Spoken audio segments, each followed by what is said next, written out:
red ball controversy that happened at the end of Monday night's Detroit loss to Seattle is still a hot topic, and Lions coach Jim Caldwell is instructing his players not to talk with the media about it. Here's what he said. I'm not going to tell them not to talk about it. We can't be hanging on something that happened a night ago that we can do nothing about. There's nothing we can do about it. Very true. Herm Edwards is still here with us. Do you like the way Jim Caldwell handled this controversy during and now after the game, Coach? Well, during the game, I wish that obviously he would have called the referee over there and said, hey, look, hey, that's not the correct call. I mean, that's not, can we look at this? Because this needs to be looked at. In other words, I'm trying to help you guys out. Because you have not made the correct call. Okay? So you need to look at this before you decide what you're about to decide. And how would have got his attention? However, if I'd had to walk down in the end zone, throw a red flag, do something, but say, hey, come on over here. That is not the correct call. Okay? And advise the official, you're about to put yourself in a bad position. I'm trying to help you now as the head coach. Okay? Well, that didn't get done. And I think after the game, Jim handled the way you have to handle it because you're the head coach. I think going forward, your football team, you can't lay the loss on this because right now when you look at their numbers as a football team, they're not very good. No. Okay, they could have won this. We can say, well, they'd have got the ball back. Maybe they'd have won the game. I get all that. But when you look at the numbers, Calvin Johnson has 1 touchdown. Golden Tate has 0. They're scoring 16 points a game. Their defense is not the defense they had last year. And I understand. Sue's gone, and Farley's gone, and the linebacker is he's hurt. So I get all that. So I think if you're Jim going forward, the players can keep hanging on to this, but you can't let them hang on to it. You got to say this as a head coach. And Jim's probably already told the players, hey, guys, this is on me. We got to get this thing fixed. We got a 12-game season. We got to make a run at this. We still got a pretty good football team intact, but we got to find a way to win some games, and it starts with me and my coaching staff, and we're going to get it fixed. And you got to move on because this is a hard loss for them. There's no doubt about that. But the way it happened, it's a shame because we're going to talk about it. We know the officials were not in position or to call it correctly, and I'm surprised the officials didn't huddle up and say, hey, look, let's get this thing right because this is wrong. But Jim could have brought it to their attention, knowing that I know the rules, and the rules say that you cannot bat the ball out of the end zone, period. And it's kind of ironic because in 2013, this happened with New England and San Diego. There was a batting call by in a game, and then Seattle had one, believe it or not, against San Francisco, where they batted it out of bounds. Okay, but they're batting it out of bounds, not through the end zone. Yes, but here's the deal. What struck me right away when it happened, I said, well, that's a foul. But was even more mystical to me is like, you never teach a defensive player to bat a ball. No. You always go after the ball. Now, if you go after the ball and you miss it and it goes out of the end zone, it's one thing, but you fall on the ball. When it's a fumble, defensive players are taught to fall on the ball. Some of them will actually pick it up and run for a touchdown. I wonder who that was. Okay? Yeah. But you go for the ball. You don't never knock it out of bounds or try to knock it out of the end zone. You don't do that defensively. That's just my mindset. I mean, I've always coached my teams that way. You go after the ball. You try to take the ball away from the offense. And when it's on the ground, go get the ball. The only people you ever see kick it out of the back of the end zone is a punter who misses the snap, he wants the safety. Or maybe a quarterback who loses the ball and just you take the safety. Say, we'll take the safety. Okay, whatever we got to do. Real quick, any way they didn't know the rule? I don't know that. You got to ask them that. I don't know. I'm not going to sit here and try to second-guess coaches and their staff. Stephen A. You play to win the game. And I'm going to give you the jingle. Hello. That's the jingle, Stephen A. There you go, baby. You got it right. You know, don't press send. Yes. All of this stuff, Skip, that we point to, courtesy of our man, Coach Herm Edwards, speaks to a vivacious, a demonstrative personality, which Jim Caldwell could have used Monday night. This is why I brought it up. Okay. Skip, forgive me for laughing, but I'm kind of imagining Herm Edwards, of all people, on the sideline. And that play takes place in clear violation of the rule. And Herm Edwards just standing there like Joe Cool, like, what's going on? That ain't going to happen. I'm going to be in the end zone. I'm going to get a foul. They're going to call a foul on me, Stephen A, because I'm going down to the end zone. Something's going to happen, you know? And this is where so much was made of Jim Caldwell that it's not necessarily always a good thing. This is one of those instances, Skip, where dare I say, we would have preferred Jim Schwartz as the coach at that particular moment. Maybe. I'm not saying that he's not better for the Lions, because I definitely think that Jim Caldwell is better for them than he was. But I do think it's important to point out that a guy like Jim Schwartz would have been going ballistic. Yeah. He'd have lost his mind. Okay? And that's what needs to happen from time to time. But in the end, to me, Skip, all of this is irrelevant. Coach, all of this is irrelevant. Here's why. When you look at the Detroit Lions, Coach threw out the biggest two statistics, and he needs to add a third. He said Calvin Johnson only had 1 touchdown. He's no longer Megatron. We call him Calvin Johnson now. He said that Golden Tate doesn't have a touchdown. And the only thing he didn't add is that where's the running game? Because I don't see that either. No. So if you don't see a running game, and you can't see Megatron, and Golden Tate can't be Golden Tate because Megatron ain't Megatron, what's Matthew Stafford? Exactly what he looks like right now. And all of those things being considered, Skip Bayless, they got Arizona, Chicago, and Minnesota next on their home turf. Do you realize that if the Lions win 2 of 3, they're still 2-5? Yeah. Okay, so let's quit talking about the Lions.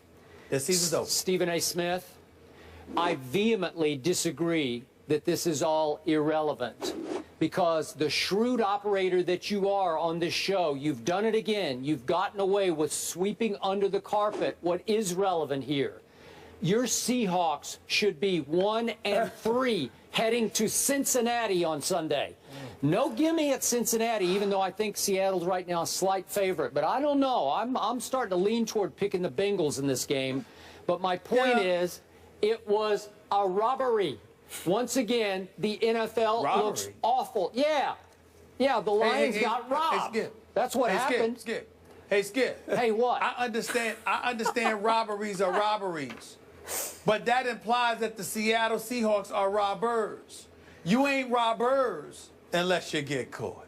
Oh, they didn't get so caught. They got away and with so the as robbery. a result of that, I mean, excuse me, the record in the NFC West at this particular moment in time says 2-2. Undefeated since the return of Cam Chancellor. Yeah, that's what it says. That's what I see. Needs a big asterisk beside it. No. I don't know. I mean, we saw a bad play, a missed call. We get all of that. But I saw a defense that basically shut Detroit down until that last drop. I saw Cam Chancellor go in there sweeping and under the sweep carpet, the ball. 91 yards for a touchdown until that last drive. That was some drive. Stuff like that happens. Oh, hey, your man Brandon Whedon. Hold on. Your man Brandon Whedon took the Dallas Cowboys about 90 yards on Sunday night. How'd the game end? How'd the game end, Skip Bayless? I'm just saying. I'm just saying. Well, what happened? What happened? So let's get back to the Seahawks that you picked to go to the Super Bowl and win the Super Bowl, who stole that game. And by the way, their head coach, before I get to Jim Caldwell, Pete Carroll had no idea what that rule was or is, because he continued to talk about it yesterday as if the back judge is saying, the back judge, it was a 50-50 call. It wasn't a 50-50 call. It was a 100% call. You have to throw the flag. Hey, what? Hey, Skip Bayless. Do I get to talk on this show ever? That's subject to interpretation. That's subject to interpretation. Oh. That's all I'm saying. Yeah. That's your interpretation. I don't know that to be true. Maybe it was 50-50. I don't know. Maybe. Okay. Now you're in their camp. Okay. Now let's go back to what I thought should have been the headline of the day from the comments from Coach Caldwell. Coach Caldwell says that he saw the field judge, not the back judge, with his flag out in his hand, waving his flag like he was preparing to throw it, or to at least alert his compatriots on his ref crew, hey, and Jim saw it. That's what he said. I saw him waving the flag. Jim also suggested that the back judge might not have even known the rule. And is that possible? It's possible. I brought it up yesterday. I also brought up the fact that given the incredible volume of that 12th man crowd of theirs, it could be a little intimidating for a ref, and he might think about it and then hesitate just for a split second, like, do I really want to throw this flag to decide this game on this field in front of these folks? It's just psychological. They're all human. You know this. You've dealt with them for your whole life. And so did he hold it just a second and then think, no, I can't do that? But to your point, that if the field judge is waving his flag, and Jim thought that they did have a quick conference. Remember, the world fixated on did Calvin Johnson break the plane. Right. That's where all the focus of that play went, right? Right. So everybody forgot about KJ Wright did a little patty cake and just clearly, blatantly knocked the ball out of bounds. You can't say it's 50-50. It's 100%. If you want to say batted, poked, whatever you want to say he did to the ball, he removed it from the playing field. Right. When it's incumbent upon him to have to control the ball in the end zone for a touchback. Because if he lets it bounce again and it goes sideways, Detroit might just fall on it for a touchdown, right? So that's why you cannot knock the ball out of bounds. Okay, so now I'm back to Jim Caldwell. If Herman Edwards sees one guy with his flag out waving it like this, Herman Edwards is running to the end zone. I'm going to get a foul. I'm going to get a foul. You're going to get a foul, but it might be a good foul because you might save the game for your Detroit Lions or whoever your team Well, was. I think what I've always tried to do, and the officials are in a tough spot. They are. I've always said this about officials. They never have a home game, okay? They never have a home game. And they got a tough job. We all have tough jobs, but I never try to put those guys in an embarrassing situation. I'd call a head referee over and say, okay, hey, look, that's fine. let's look at this. All right. I said, here's the deal. You have to make some kind of a statement. Yeah, you got to make a statement. Now, you got to, where all of a sudden the camera's on you, and you're telling the head, you're having a conversation, and that stops all this. It slows everything down. Hey, wait a second. And then you're telling the official, hey, look, we know the rules. I know you guys know the rules. That's a foul. And make him look at you and have a conversation, so at least they don't spot the ball and say the game's over. But it was Tony Correnti who was the head referee. He could say to you, Coach, my back judge decided it wasn't a foul, and you just have to say that was his judgment, and you'd have to let it go. Then you live with it. But I don't know that he would say that to you. At least you have to alert them that, look, this is what I'm seeing right now, and this is what they see up there. My coaches are telling me exactly what happened. Can we look at this? Are you sure? Are you positive you want to do this? Because obviously, under the rules, it's not reviewable because it's a judgment call. But they're looking. They're looking at it. Yeah. Come on. I mean, Dean Blandino, moments after the game, is saying, we blew it. This is the 12th man again showing up. That's the same end zone of the failed Mary play, right? Same end zone. Yeah. Bad at So Stephen A. Smith gets away with another one, and he's got another bogus team going forward at 2-2. Say what you want. At the end of the day, your arguments are valid to some degree, but there's plausible deniability. And as long as there's plausible deniability, we have to lean on the fact that the Seattle Seahawks are coming. By the way, Coach, not to be political, but I need to tell you this. Yes, sir. My name is Stephen A. Smith, and I approve this message. Gotcha. Detroit versus everybody. Fired up, Skip. I love it. Really. Skip's nervous right now. He's not. He's angry. The last time Greg Hardy faced the Patriots, he sacked Tom Brady. Herm Edwards has a personal relationship with Hardy there, and he's going to react to Hardy's return to the NFL in just a bit.